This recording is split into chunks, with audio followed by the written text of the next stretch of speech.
Əyyam-ı Fatimiyyə günlərində hər birinizi o xanımın məsum övladı 8-ci imamımız İmam Rza əleyhissalamın müqəddəs ziyarətindən salamlayıram. Allah bu gözəl müqəddəs məkanın ziyarətini hər birinizə nəsib eləsin. Bu gözəl məkanda xalqımız üçün, Azərbaycanımız üçün, şəhidlərimiz üçün dualar etdik. Allah bütün dualarımızı qəbul etsin. Həzrəti Zəhra salamullah əleyhanın barəsində deyirlər ki, imamət yolunun ilk şəhidəsidir və doğrudan da belədir. Həzrət Peyğəmbər dini gətirir, insanlara təqdim eləyir, təbliğ eləyir. İmamlar o dini qoruyub saxlayırlar, dini hifz eləyirlər. Bir zaman gəlir ki, imamət özü təhlükəyə düşür. Bu yerdə Həzrət Fatimə salamullah əleyha öz varlığı ilə, vücudu ilə imaməti qoruyub saxlayır. Yəni, imamlar dinə nisbətdə necədirsə, dini qoruyub saxlayırlarsa, Həzrət Fatimə də öz varlığı ilə imaməti qoruyub saxlayır. Həzrət Fatimə Zəhra salamullah əleyha həyatın bütün sahələrində bizlər üçün gözəl nümunədir.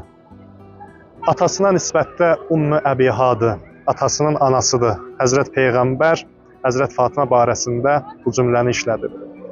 Bütün çətin anlarında atası Peyğəmbərin yanındaydı.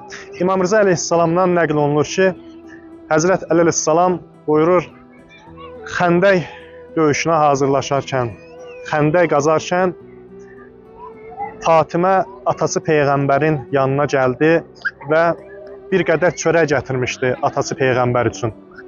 Həzrət Peyğəmbər o çörəyi aldı və Fatimiyə buyurdu, İnnəhu əvvəlu təamin dəxələ cəvfə əbik munzu thələs. Qızım, bu 3 gün ərzində atanın mədəsinə daxil olan ilk təamdır. Və yaxud da Həzrət Əli əleyhissalama nisbətdə gözəl həyat yoldaşı idi. Nübüvvət evinin qızı, imamət evinin xanımı, imamlar anası. Həzrət Əli əleyhissalam buyurur ki, Fatimə bir dəfə də olsun məni qəzəbləndirmədi. Evə daxil olanda Fatimiyə baxarkən bütün qəm-qüssəm dağılardı. Övladlarına da nisbətdə gözəl ana nümunəsi idi. Övladlarına uşaqlıqdan xüsusi diqqət eləyirdi. Onların mənəviyyatları ilə ciddi şəkildə məşğul olurdu. Bizlər də bu günlərdə o xanımla tanışlığımızı çoxaldırıq ki, o xanıma qarşı mərifətimiz çoxalsın və o xanımda olan bu gözəl xüsusiyyətlərdən öz həyatımıza gətirək. Bizlər də Həzrət Fatimənin qəlbini bu cür şad eləyə bilərik. Allah bu günlərdə o xanıma qarşı mərifəti çoxalan bəndələrdən bizlərə qərar versin. O xanımın dünyada ziyarətini, qiyamətdə şəfaətini bizlərə nəsib eləsin.